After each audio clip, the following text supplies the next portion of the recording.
this one.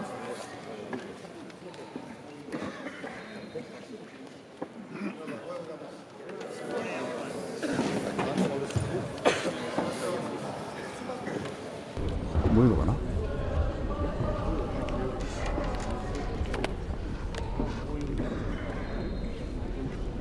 皆さんおはようございます。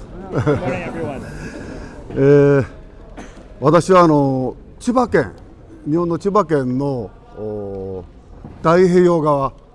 房総半島というんですけれども、もうほとんど雪を見たことありません。で、今回私にとっては雪が大変美しく綺麗で、ものすごい浄土を感じるような感じで、今日は来ました。皆さんにとっては足場の悪いところ、わざわざこのヨーロッパの審判講習会に来てくれる強い熱意、これに心から敬意を表したいと思います。この講習会に先立ちまして、講師を代表して、審判の取り組みについて、簡単に説明をしたいと思います。2020年、来年、ですけれども、日本の東京で、オリンピックが開催されます。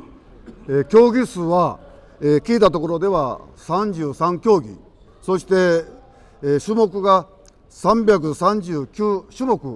予定されています。オリンピックの審判の方法、またはワールドカップ、いろいろ世界大会の、スポーツの審判の方法は大きく分けますと3つの方法があります。一つは測定、もう一つは評定、最後に判定、この3つで審判をします。測定っていうのは陸上競技なんかで、0.0何秒速く走ったとか、水泳の競泳で1秒速く泳いだとか、そして、例えば砲丸投げで少し遠く飛ばしたとか、そういう距離だとか長さ、これで勝敗を決めるのが測定です。評定っていうのは体操、もしくはフィギュアスケート、美しさと難度の高さで採点をして勝敗を決めます。昨日ラグビーでイギリスとフランスやってましたけれども、ラグビーなんかは最後の判定に入ります。で、判定というのはテニス、サッカー、ラグビーもそうですけれども、あとはレスリング、ボクシング、そして、武道で言えば柔道、剣道もそうです。これは目で見て耳で聞いて勝敗を決めます。ここ数年、日本ではテニス、卓球、そして、バドミントンなんかが世界ランキングのトップにいってます。で、この間全豪オープンテニス、女子の大坂真由美だったかな、直美の選手が、今ランキング1位になってます。なぜか剣道もそうですけども、物を持って打つとか、物を持って入れるとか、そういう物を持ってやるの、剣道もそうですけど、物を持って戦うのがなんか日本人の性格に合ってるような最近感じがしてます。しかしながらそれらの競技なんかはどんな格好をしてでも入ってしまえば得点になるんです。で、どこで打っても入れば得点になる。もう得点が入るたんびに「いやー」とか「おー」とかもうガッツポーズをしてる。それで挙句の果て勝てば卓球なんか寝転んでしまう。果たしてこういうのは皆さん武道をする者にとっていかがでしょうか。だけどこの間大坂なおみが全豪で優勝した時はやっぱりああいう格好も乱れてしまうと感動します。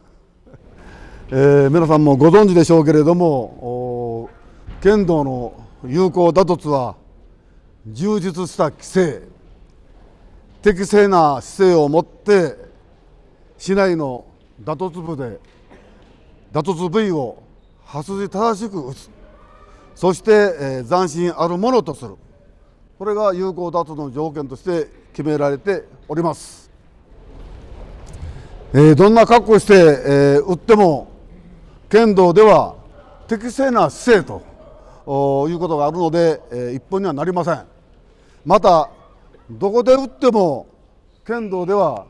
竹刀の打突部、物打ちですけれども、物打ちで、そして刃筋正しく鶴の反対側できっちり打たなければ一本にならない。しかもガッツポーズなんかすると有効打突の取り消しがあります。だから斬新まで見極めて初めて一本になります。これらの一連の動作が瞬時で判定しなければなりません。そのためには審判員は誰よりも数多く審判を経験することが大変重要です。そして、健康にしっかり気をつけて、特に暴飲暴食、飲みすぎて翌日の審判ができないようなことではダメです。そういうところしっかり十分注意しながらやってもらいたいと思います。先ほどこの青い剣道の試合審判規則、催則、運営要領を皆さんお配りしましたけれども、これをしっかり熟知してこれの中で、試合審判をしていただきたいと思います。昨日皆さんと稽古をしました。私も年は70です。で、剣道の大きな特色は小さな子供から我々の年代まで性別問わず誰とでも稽古ができる、これは剣道の一番いいところだと思います。さらに審判員にとってもっと大切なことがあります。それは稽古をすることです。平素から十分稽古を重ねながら相手との間合い、打つべき機会、体のさばき、うちの強さとさえ、そういうのを稽古をしながら体で感じる。で、体で感じたのを試合で生かす。これが大変重要なことですので、昨日のような稽古を毎日やるように心がけてほしいと思います。もう一点、剣道で大切なことは審判員3人で判定を行います。2人の審判員が手を組めば試合を勝たすことができます。また逆に負けさすこともできます。そういう形にしても審判に対す異議の申し立ては誰もできません。選手には将来があります。そういう審判で負けた場合、有望な選手も剣道をしなくなってしまいます。そういうことがならないように適正公正に試合をやらすこと、そしてエコひきのない適正公平な審判をする、これが皆さんにとって大切なことだと思います。ヨーロッパ選手権にしても世界大会にしても皆さん審判される機会があると思います。皆さんの審判を周りの人たちが皆さんの審判を審判します。そこをよく肝に銘じて、責任重大だな、緊張を持って審判をしてほしいと思います。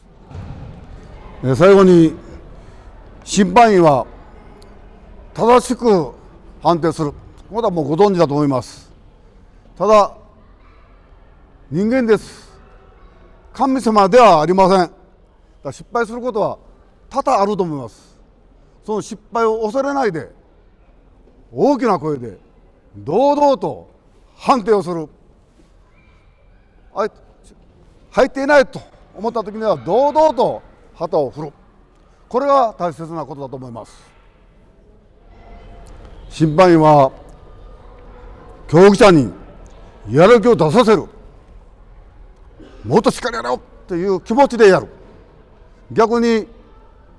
躊躇ためらいがあっておどおどおどおどする、これは逆に競技者に不安を与える。そういうことがないように間違っても堂々と振る舞う、それが一番大切なことだと思います。審判が良くなれば試合が良くなる、試合が良くなれば剣道が良くなるという言葉があります。皆さんにとっては世界の剣道正しく普及発展するためには皆さんの審判がこれが大切になると思います。しっかり熟読して経験をして稽古をして審判の責任に当たっていただきたいなと思います。皆さんの気持ちを、審判を心から記念を申し上げまして、説明に返させていただきます。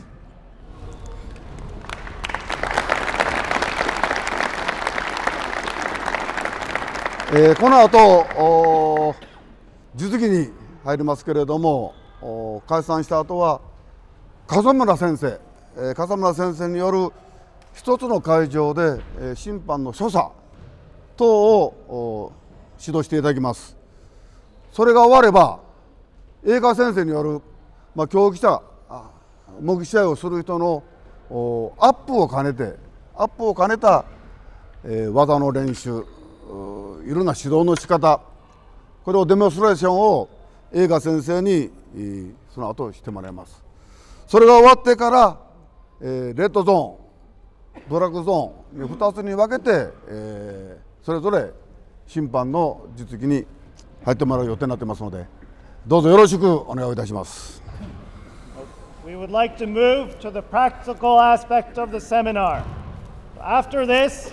we will have instruction from Kasamura Sensei regarding the basics of Shimpan. After Kasamura Sensei goes through the basic movements of Shimpan, we will ask Eiga Sensei to instruct with the warm-up of the Kenshi, the fighters. Basic waza practices and basic instruction. After this, we will break into the red group and black group, and then we will start the actual Shimpan seminar. Thank you.